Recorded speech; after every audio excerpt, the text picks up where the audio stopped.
This is United Network News with Sunny Galt, Calen, Kimberly Gogan, and our field messengers from around the world. Here's today's real news. A voluntary resignation program has been introduced by the U.S. federal government. One of our field messengers shares his personal experience. I'm a field messenger and I work for the federal government. Today was quite interesting. The Office of Personnel Management, which is the office that runs all of the government employees, sent an email to the entire federal workforce offering them a deferred resignation. And basically what that means is any employee that does not want to return back to the office on a full-time basis has the opportunity to reply to this letter and resign. The resignation would take effect September 30th, 2025, and the employee would stop working February 6th and receive kind of like a severance, their pay and their benefits until the resignation goes into effect on September 30th. We had 2 different calls with the director explaining what he knew regarding this program, and there was a lot of confusion, a lot of people with very high anxiety. There's definitely a feeling in the air that, this is kind of just the beginning of something bigger. During the director call, the director actually was pulled out to go into another meeting, and he stated that the meeting was with his management regarding the topic at hand. So totally there was the meeting lasted about an hour and a half with people asking a lot of questions and just a lot of no answers. So I just thought I would share that. Hope everybody's doing well.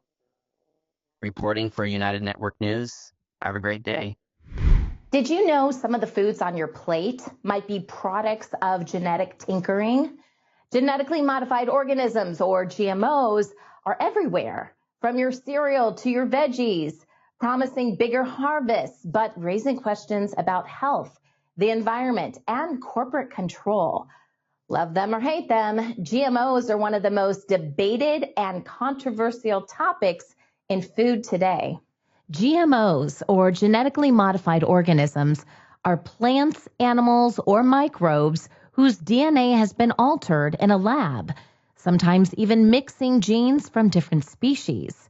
They're often created to make crops more resistant to pests, diseases, or tough growing conditions. Biotech companies claim GMOs are the answer to feeding a growing population, but there's little evidence they actually deliver on promises like higher yields, better nutrition, or drought tolerance, according to experts. In fact, they say GM crops often lead to increased use of chemicals like glyphosate, which can harm the environment, contaminate water, and damage soil health. GMOs can make crops more vulnerable to diseases, which only increases pesticide use and disrupts ecosystems further. Dr. Doug Gurian-Sherman, a former biotech specialist for the EPA, shared in 2008, after decades of GM research and commercialization, GM crops have yet to deliver on key promises. No GM crops on the market are designed to increase yield, resist drought, reduce fertilizer pollution, or conserve soil. Genetically engineered crops are not designed to increase yield.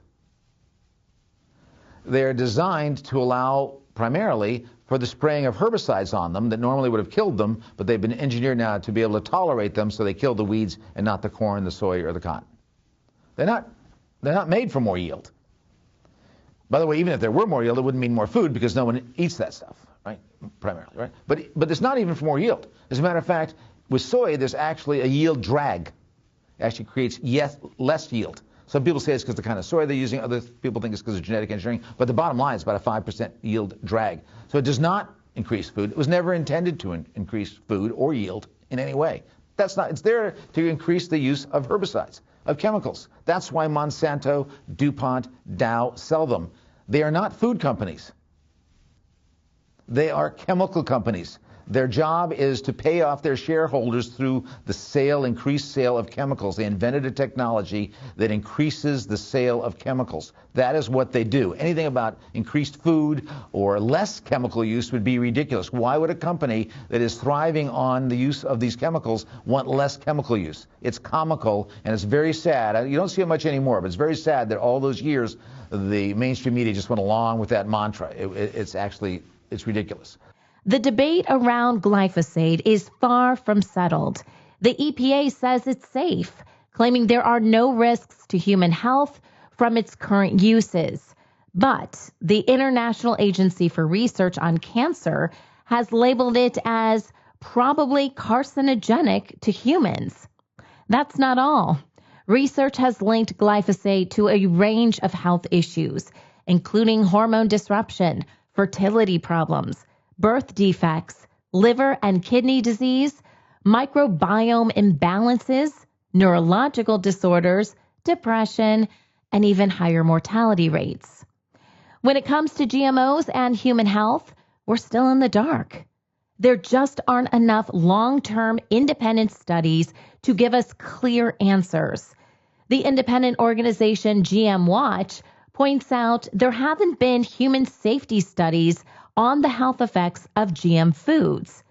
But studies on animals paint a concerning picture. Research on rodents and farm animals has shown potential toxic and allergic effects from GM diets. These studies suggest GM foods might impact the liver, kidneys, pancreas, reproductive systems, and even blood, immune, and biochemical functions. They feed them the genetically modified foods, and they've shown over time, and usually a short period of time, when they've tested GMOs in rats, within 2 generations, they're infertile on genetically modified foods, and or they grow tumors. So they aren't always cancerous tumors, but how many people have cysts and things like that, whether you're talking about ovarian cysts, liver cysts, kidney cysts. When I look at imaging reports, I see those often. Where are they coming from?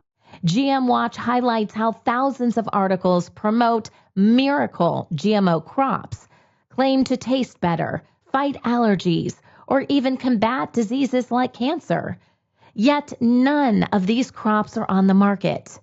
While GMO stories dominate media coverage, non-GMO solutions tackling the same issues often receive little attention, despite being more effective, affordable, and farther along. Additionally, failed GMO projects rarely make headlines, and some non-GMO successes are misrepresented as GMO breakthroughs. Globally, many countries have banned GMOs, and according to data, only 64 nations, such as those in the EU, Australia, and Japan, require GMO labeling. In contrast, the U.S. and Canada have minimal labeling, though the U.S. has begun using the National Bioengineered Food Disclosure Standard. Which countries are GMO-free? They've banned GMO, genetically modified organisms. They banned them. Okay, let me tell you the countries. Belize, Turkey, Germany, France, Italy, Algeria, Poland, Saudi Arabia, Peru, Madagascar, Venezuela, Ecuador, Netherlands, Greece, Hungary, Austria, Bulgaria, Denmark, Croatia, Lithuania, Slovenia, Bhutan, and Malta said no to GMO. If you would like to say no to GMO, whether it started off with the best intentions and higher crop yields and cheaper products, and then it all ended up being a whole mess, got to read your labels. So if a product says organic, that does not mean that some of the ingredients aren't GMO. You've got to look for 100% organic on the label, or there is a third-party verification which says non-GMO project verified. Read your labels if you would like to avoid GMO. It's quite easy to do. The debate over GMOs is complex, with strong arguments on both sides. Whether you're pro-GMO or anti-GMO, the choice to consume them is personal. Stay informed about where your food comes from and how it's made. Knowledge is key to making smart choices for yourself and the planet. Welcoming a new baby is often described as one of the happiest moments in life. But for many mothers, the postpartum period brings unexpected struggles, including postpartum depression, or PPD.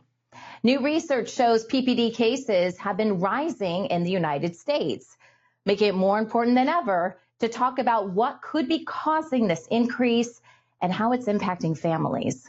Postpartum depression is a type of depression that shows up to a year after having a baby. It's not the same as the baby blues, which affects most new moms and usually goes away within a couple of weeks. PPD is more serious and can last for months.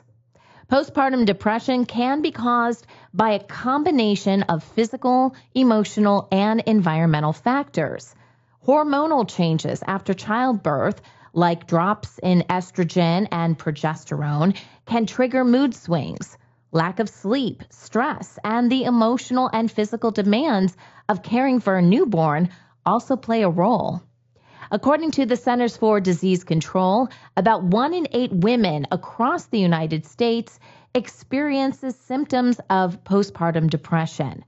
And it may not happen immediately after childbirth, which can make it difficult to diagnose. If they start experiencing symptoms 9 months down the road, they don't necessarily relate it back to the pregnancy. But really anything in the first 1 year we would label as postpartum depression. Classic symptoms of depression, feeling hopeless, crying too much. Sometimes it just shows up as irritability. Of course, if you're ever having feelings of wanting to hurt yourself or wanting to hurt others, we need people to seek out help immediately. The biggest thing that I want to instill to women is that they just need to be open about it. There's no need to feel shame, to blame themselves. They are not being bad moms. They shouldn't feel like failures. They just need to be open about it. A study published in the Journal of the American Medical Association in November 2024 shows cases of postpartum depression in the U.S. high and rising. The team was led by a Kaiser researcher and looked at postpartum depression rates in more than 442,000 pregnancies in Southern California between 2010 and 2021. The women in the study came from diverse backgrounds, with an average age of 31 when they gave birth. Now, according to their data, the rate of diagnosed postpartum depression doubled during that time. But does that mean more women are experiencing postpartum depression? Not necessarily. The study admits greater awareness and reporting of PPD cases likely contributed to the increase. In 2017, the American Academy of Pediatrics started urging pediatricians to screen moms for postpartum depression during baby checkups. Also, studies show women who experience depression during pregnancy are much more likely to develop postpartum depression. For instance, research in the Journal of the American Medical Association Psychiatry found prenatal depression raises the risk of postpartum depression by 20 to 30%. You know, it was wonderful to bring awareness to postpartum psychosis, postpartum depression, and there were lots of media and stars that did that for us. But what it did is I think it overshadowed a little bit what happens in the prenatal period. And when we started really studying the data and looking at our own work, we realized that 3 out of 4 women who had postpartum depression had depression or anxiety in pregnancy. And so prenatal mental health problems are actually the biggest risk for postpartum mental health problems. And so it really to us showed a disparity in where the focus was. Critics of these studies, showing an increase in postpartum depression, often question the motives behind them, since treatment often involves some sort of medication and all of the side effects that come with it. Treatment for postpartum depression in the U.S. typically involves a combination of therapy, medication, and support. Antidepressants, especially selective serotonin reuptake inhibitors, are commonly prescribed to help balance brain chemicals affecting mood. In more severe cases, doctors may recommend treatments like hormone therapy or, in some cases, a medication called Zulresso. In 2023, the U.S. Food and Drug Administration approved the pill form of Zulresso, which was previously only available as a shot. Such a fear-based culture, because this is what the media is going to do. They're going to promote a story of some mother who becomes psychotic and drives into a lake with her children. And then they're going to call that postpartum depression to put the fear of God in all mothers that if they experience mood changes or they're struggling, kill their baby. Yeah. And so then they go into the medical system and they go on experimental mind and mood altering drugs. After my first pregnancy, there have been times where I've wondered, wow, did I have postpartum depression? But then as you were talking, I was thinking about all of the factors there. First, you're a new mom. Also, there's a whole problem with the medical industry and pushing things like Pitocin. And as you said, even culturally, and I'm not shaming people whose lives have led them to have babies later. It's just the way that it is right now. Is that when everyone was having babies when they were 20, you had not only aunts and grandmothers, but maybe great-grandmother around, all living in the same place. You had so much support. It's just not the same. You don't have the same kind of generational support. So you're right, that can't be fixed by a pill. Along with medication, there are natural ways to help ease postpartum depression symptoms, like getting some exercise. Simple things like walking or yoga can really boost your mood. Make sure you're getting enough rest and reaching out to your support network so you don't feel alone. Practicing mindfulness or eating a well-balanced, nutritious diet can also help. The most effective approach is usually combining these along with advice from a healthcare provider you trust. Bowling is a captivating sport that combines skill, strategy, and a bit of luck, making it accessible and enjoyable for everyone. UNN Field Messenger Amy takes a closer look at the world of bowling. Hi, Field Messenger Amy reporting for UNN from Succossana, New Jersey. And today I would like to introduce you to the sport of bowling and let you know how I became a bowler on a traditional men's league. So I hope you enjoy it. Today I'm here with Vinny, who has bowled on this men's league for 15 years or so. And he's going to let you know why now I'm also allowed to bowl on this league. Lakeland Industrial League has been a men's league for over 30 years. And in the past few years, men have left to go to other leagues or just retired from bowling. So we decided that it would be nice to bring women in to fill the lanes and enjoy themselves too. And how do some of the men feel about women joining? Most of the men are okay with it.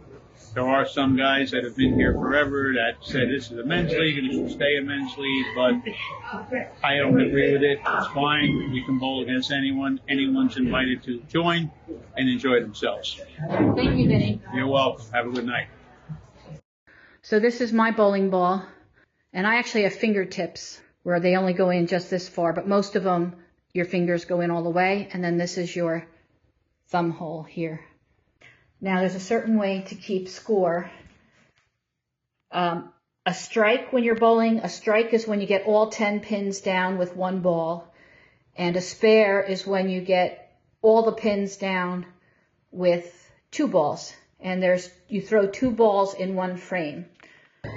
Like this is the ball return. This is the approach area.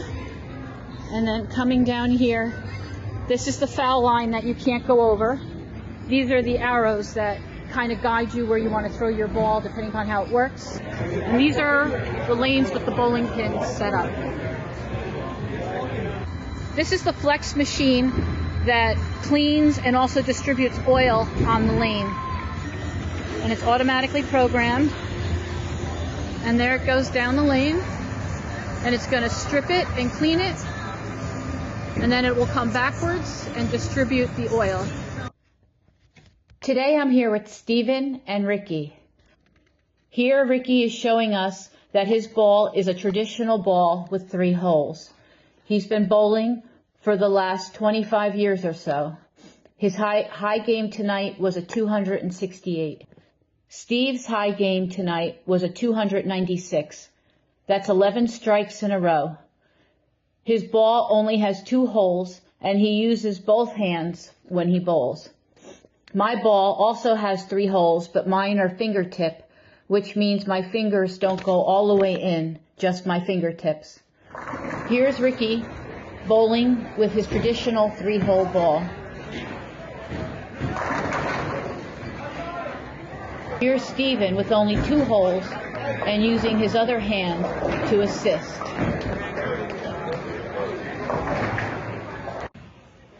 Here I am with my 3-hole fingertip ball.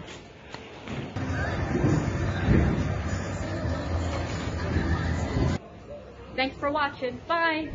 Step into a world of possibilities with New Earth, a groundbreaking series that shines light on holistic ways to live, work, and thrive.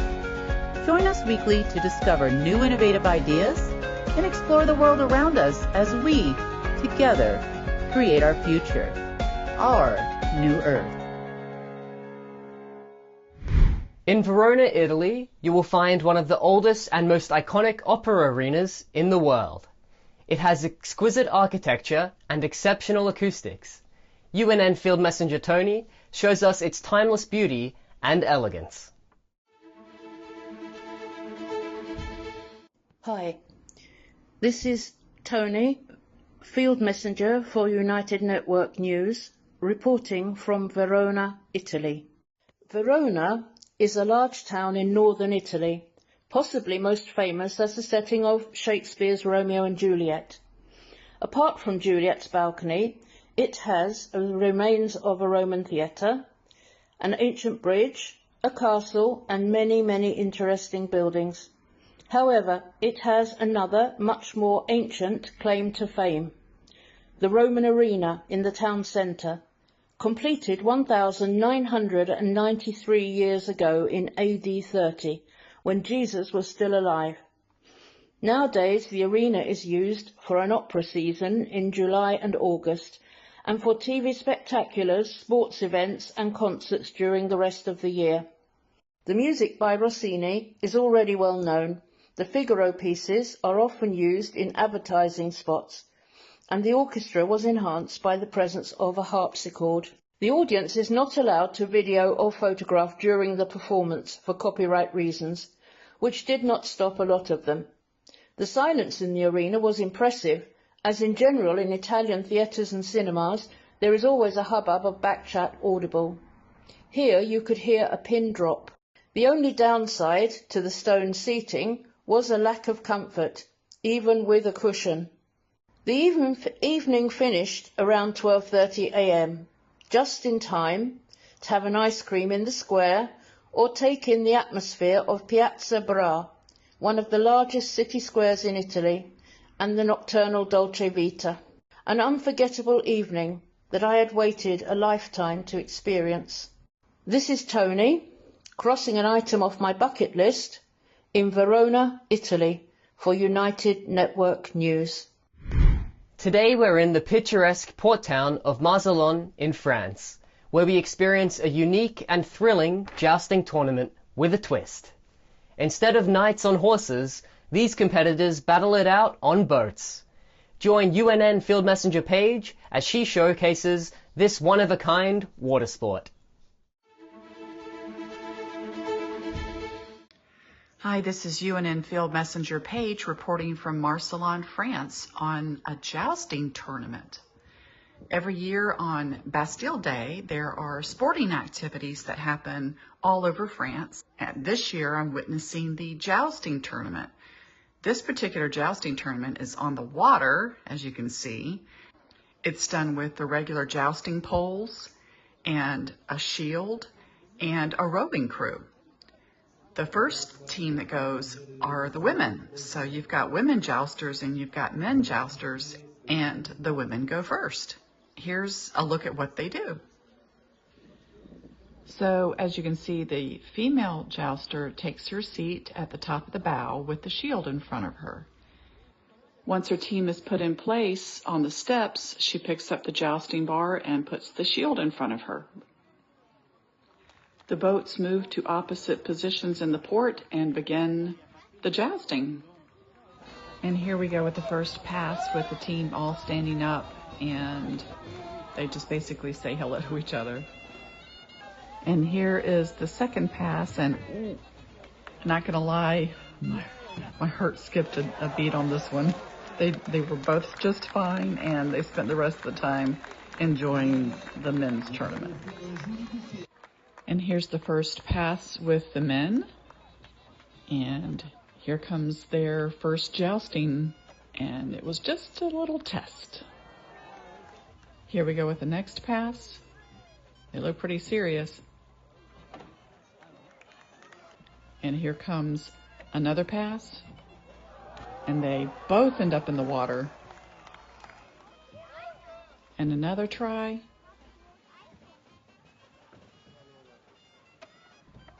And the red team wins. Hope you enjoyed this. Thanks for watching. Airline rewards programs used to be simple and rewarding. You'd rack up points by flying, and those points could get you perks like free flights, lounge access, and cabin upgrades. Frequent flyers earned elite status by sticking with one airline, while savvy travelers hunted through awards charts to score affordable bucket list trips to Europe or Hawaii. But these days, it's a whole different game. More than 40 years ago, the U.S. federal government deregulated airlines, and budget airlines started popping up, sparking intense competition for passengers. To stand out, airlines introduced frequent flyer loyalty programs, which were an instant success. When they first introduced loyalty programs, their goal was simple: build strong relationships with frequent travelers and reward them for sticking to one carrier. These programs revolved around a straightforward concept. The more you flew, the more miles you earned. Redeeming miles was a breeze. Vacation flights were easy to book, with plenty of options to choose from. But those days are long gone. Now, cashing in those hard-earned frequent flyer miles has become a lot more challenging, leaving many travelers frustrated with fewer opportunities to make the most of their rewards. It's not just you. Airline rewards programs aren't what they used to be. Not too long ago, airline loyalty programs relied on a simple model. The more you flew, the more points you earned. But today, much of that has changed. Now customers earn points based on how much they spend, rather than how much they fly. Bloomberg searched more than 6,000 flights across 22 domestic and international routes, analyzing the cost for each in dollars versus points. The data shows that the value of an airline point can fluctuate flight to flight, even day to day, based on real-time demand and availability. Rewards prices have started to more closely match dollar prices of flights, meaning the programs look more like basic cashback programs, but without the flexibility to use your money however you want. And some customers say it's harder, almost impossible, to treasure hunt and find amazing deals. But airlines argue it's a better system. There are fewer blackout dates. It's easier to earn points from everyday spending beyond just travel. What started as loyalty programs have evolved into complex financial systems, especially in the U.S., where airlines generate billions of dollars annually from them. Major carriers like Delta, American, and United now operate what amounts to their own virtual currencies, selling points to credit card companies at a hefty profit. In fact, some loyalty programs are now worth more than the airlines themselves. It's hard to see how airlines could survive today without loyalty programs. If we just started from scratch without it, I don't know. Today, airlines make on average only about $13 in profit per passenger. But 2020 revealed that the loyalty program can hold a higher value than the airline itself. Here's the case study on how American Airlines created its own form of currency, changing the way the world flies and creating an entirely new business that has nothing to do with aviation. This was back in an environment where airlines weren't full.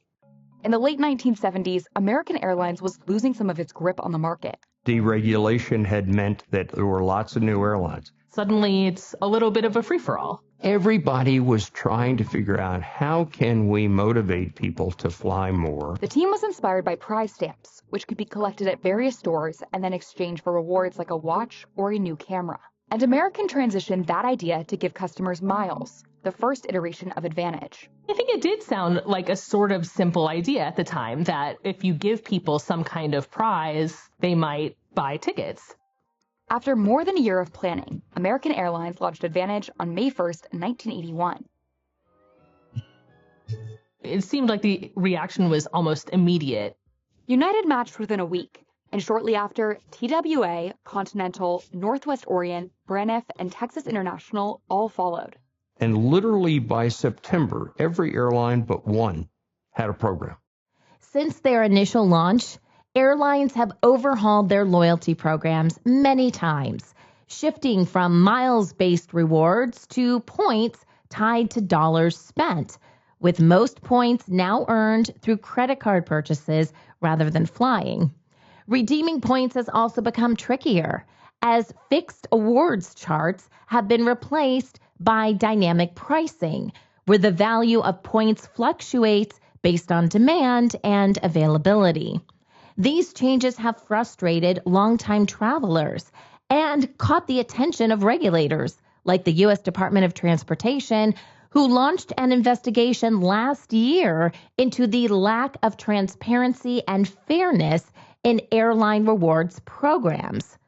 While the updates aim to broaden appeal, they've left many nostalgic for simpler, more predictable systems of the past. I'm trying to convert dollars to points to miles. I guess we can get the business class by spending that, let's say $30,000, but then the cash back on the $30,000 is $300. So it's like comparing $6,000 to $8,000 flight versus the $300.